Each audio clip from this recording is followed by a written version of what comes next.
이번 달 쇼핑도 안 했는데 뭐지?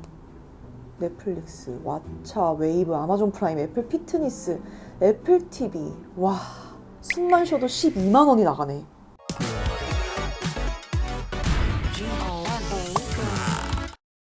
하이 가이스, 코너고입니다. 집에서 리모컨 막 3개씩 가지고 이리저리 돌리면서 뭐 볼 거 없나 고민을 하다가 문득 나는 도대체 몇 개의 서비스를 구독하고 있는 건가 싶어가지고 고정적으로 비용이 나가는 구독 서비스들을 한번 침착하게 나열을 해봤어요. 처음으로 이렇게 작정하고 제가 정리를 해봤는데 무려 11개의 서비스를 사용 중이더라고요. 그래서 이번 기회에 정리할 거는 좀 정리를 할 예정인데 어쨌든 그동안 제가 좀 부지런히 많이 썼으니까 어떤 서비스를 추천하는지 후기와 함께 공유해보도록 하겠습니다. 이거는 온 가족 모두 정말 제대로 뽕 뽑으면서 사용을 하고 있는 만큼 진짜 이건 돈이 아깝지 않은 구독 서비스 중 하나예요. 이거는 뭔가 온 가족이 이렇게 영화 드라마를 이만큼 다 봤으면은 이거는 오히려 넷플릭스가 손해보는 거 아닌가 싶을 정도로 정말 가족 멤버 모두 안 본 거 찾기가 힘들어요. 종종 왜 그럴 때는 있잖아요. 넷플릭스 요새 재미없다, 뭐 볼 것도 딱히 없구라는 생각이 들긴 하는데 그래도 이렇게 쉽게 좀 구독을 끊을 수 없는 이유라면은 뭐 최근에 오징어 게임, 마이네임, DP, 스위트홈 이런 게 넷플릭스 오리지널 컨텐츠들이 좀 제대로 터져줄 때가 있잖아요. 그래서 넷플릭스에서만 볼 수 있는 컨텐츠들의 그 매력이 분명히 있고 또 앞으로 나올 그 신작들도 기대가 너무 돼서 이거는 사실 종종 재미없어, 볼 거 없어 하더라도 구독을 해지할 생각은 전혀 없습니다. 추천작 헨리 5세 이거 너무 좋아합니다. 퀸즈 갬빗, 너의 모든 것 시즌3 또 이번에 나왔어요.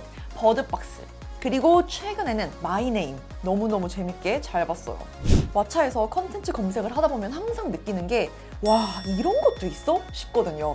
추천받아서 이제 보고 싶은 영화가 생겼다면 혹은 옛날에 봤던 어떤 그 추억의 명작을 다시 보고 싶다면 넷플릭스에는 없을 가능성이 높지만 왓챠에서 검색을 하면 나올 가능성이 굉장히 높습니다.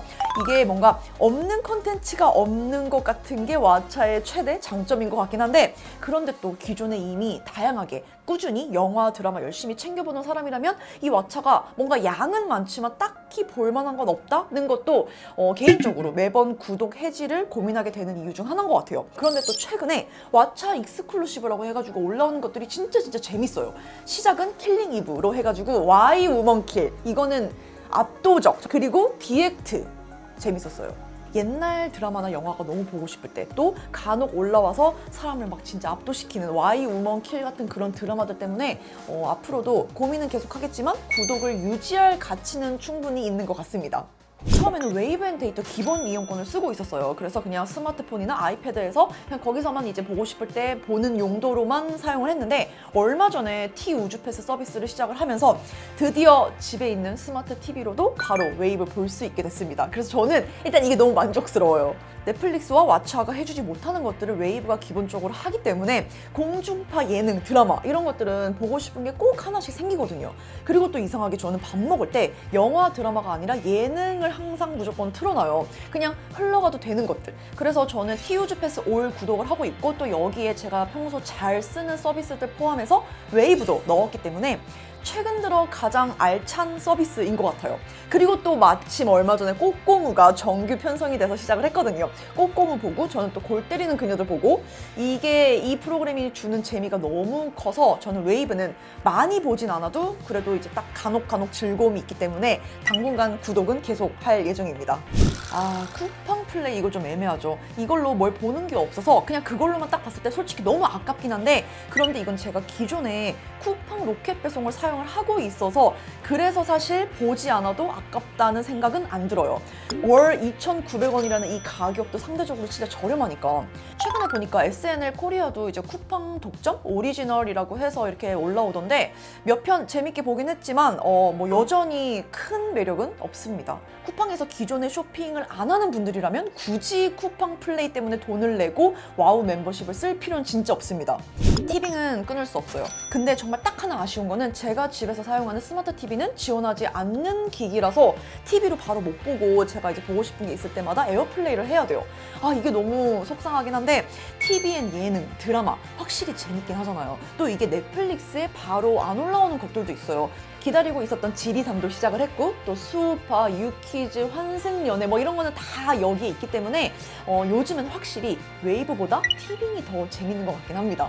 티빙과 웨이브 비슷하긴 한데 그래도 이제 꾸준히 올라오는 주력 컨텐츠들이 확실히 다르거든요. 그래서 어느 것 하나 포기 못하고 지금까지 계속 정기적으로 돈을 보내고 있긴 한데 그래도 둘 중 하나만 구독을 해야 한다면 저는 요즘 느낌으로는 티빙. 이거는 구독 끊어야죠. 이거는 제가 왜 하고 있는지 모르겠어요. 되게 예전에 아마존 오리지널 컨텐츠가 나름 재밌다 라고 추천을 받아서 구독을 했다가 딱 하나 보고 그 뒤로 들어간 적이 없거든요. 그런데 아직도 제가 이걸 구독을 하고 있더라고요. 초반엔 자막도 진짜 형편없었고 컨텐츠도 많이 부족하고 그랬는데 얼마 전에 오랜만에 들어가 보니까 많이 업데이트가 되긴 했더라고요. 하지만 아마존 오리지널이라고 해서 올라오는 것들이 막 구독하라고 추천할 만한 정도는 아닌 것 같아서 또 개인적으로 일단 제 취향은 아니라서 저는 이제 이걸 기회로 얼른 당장 구독을 끊어야 되겠습니다. 유튜브 프리미엄은 다들 무조건 공감하시죠? TV보다 더 많이 들어가서 보기도 하고 또 저는 동영상을 올리는 일을 하기도 하니까 여기서 영상을 보면서 광고 없이 보고 PIP 기능에다가 또 이제 오프라인 동영상 저장도 되고 또 이제 갓고리즘이라고 불리는 유튜브 뮤직도 있으니까 이거는 절대 아깝지 않아요. 애플 노예답게 애플에서 출시하는 구독 서비스들은 일단 저는 무조건 다 구독을 했는데 애플 아케이드는 얼마 전 끊어버렸습니다. 근데 TV 플러스는 얘도 사실 끊어야 되는 애 중 하나인데 아직은 그래도 좀 더 두고 봐야 되지 않나 싶어서 해지를 안 했어요. 처음에 되게 그럴싸하게 홍보를 많이 했잖아요. 오리지널 컨텐츠, 체리, 테들라소, 모닝쇼 이런 게 추천할 정도로 흥미롭진 않거든요. 그래서 구독을 끊어야 되겠다. 이거는 할 필요가 없다. 하다가도 앞으로 나올 신작들이 기대가 돼서 계속 또 유지하고 있고 그런데 다행히 얼마 전 최근에 제가 보기 시작했던 피지컬이랑 디킨즈 이거는 이 두 개는 좀 재밌어요. 물론 이것 때문에 애플 TV 플러스를 구독할 정도는 아니지만 저처럼 이미 구독을 하고 있는 분들이라면 꼭 보세요. 재밌어요. 그리고 결정적으로 좀 더 기다려봐야 되겠다 싶은 게 애플이 애플 TV 플러스랑 애플 TV 앱, 애플 TV 4K를 11월 4일에 국내 출시한다고 발표를 했거든요. 그럼 이제 또 그 이후에 점점 확실히 달라지는 게 좀 생기지 않을까 그런 기대가 또 있어서 좀 더 지켜볼 생각으로 구독을 더 유지하도록 하겠습니다. 애플은 건강 관련해서 정말 진심이거든요. 관련 기능뿐만 아니라 피트니스 운동 종목도 꾸준히 추가를 해주고 있어요. 최근에 필라테스가 들어와서 제가 또 해보니까 아침에 짧게는 10분, 이제 길게 20분짜리 따라할만 해요. 따라할만 하고 재밌고 실제로 운동도 꽤 되고 그래서 애플 피트니스 플러스는 애플워치 유저인데 운동에 관심은 있고 또 홈트레이닝을 하겠다 마음을 먹었다면 저는 이 피트니스 플러스 무조건 추천을 하고 그리고 이거는 시작만 하면 전혀 아깝지 않은 구독 서비스예요. 물론 여전히 한국어 지원이 안 돼요. 아마 이거는 한국어로 나오기도 좀 애매할 것 같긴 한데 그런데 또 한국어 지원이 안 되는데도 불구하고 충분히 우리가 사용을 할 수 있는 운동 서비스다 보니까 사용을 하면서 이 부분이 아쉽진 않았어요. 애플 기기에는 애플 뮤직이 최적화되어 있어서 좋은 부분이 확실히 있거든요. 그래서 또 제가 여전히 구독을 하고 있긴 한데 집에서 홈팟을 쓰고 있으니까 홈팟 이제 시리한테 음악 틀으라고 할 때도 그렇고 또 운동하러 나갈 때 애플워치 앱 내에서 바로 그냥 노래 검색하고 바로 스트리밍 할 때도 되게 편해요. 예전만큼 한국 노래가 부족해서 아쉽다 이런 것도 많이 사라지고 해서 애플 기기를 쓰면은 애플 뮤직은 되게 자연스러운 것 같아요.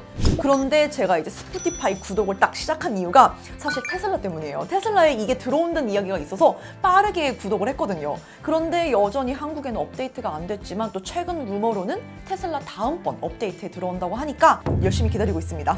그리고 이것뿐만 아니라 저는 스포티파이가 마음에 드는 게 장르 카테고리만 봐도 이렇게 카드 형태로 되게 직관적이고 깔끔하게 해놨어요. 한눈에 볼 수 있게 나열되어 있는 만큼 선택하기도 되게 쉽고요. 그리고 스포티파이가 이런 옵션이 좀 잘 돼 있는 것 같아요. 설정해보면 자동차가 있는데 차량의 블루투스와 연결이 되면 자동으로 자동차 모드가 켜져요.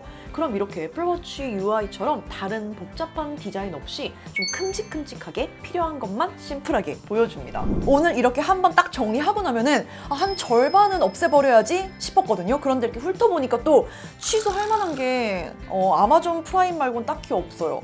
다 하나하나 다 이렇게 구독하는 이유가 있으니까 뭐 하나 구독을 해지하기가 쉽지 않은데 여기에 이제 애플 뮤직 이거는 아쉽긴 하지만 제가 앞으로 오히려 더 스포티파이 위주로 사용을 할 것 같아서 이거는 이번 기회에 해지를 하도록 하겠습니다. 그러면 월에 19,000원 줄어들겠다.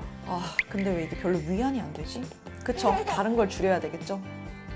궁금한 점 남겨주시고요. 여러분들도 돈 이렇게 정기적으로 나가는 거 한 번씩 점검해보세요. 그러면 뭐 저처럼 큰 변화가 생기진 않을 수는 있지만 그래도 뭔가 딱 깔끔하게 정리가 될 것 같아요. 저는 또 새로운 영상으로 돌아올게요. Bye guys!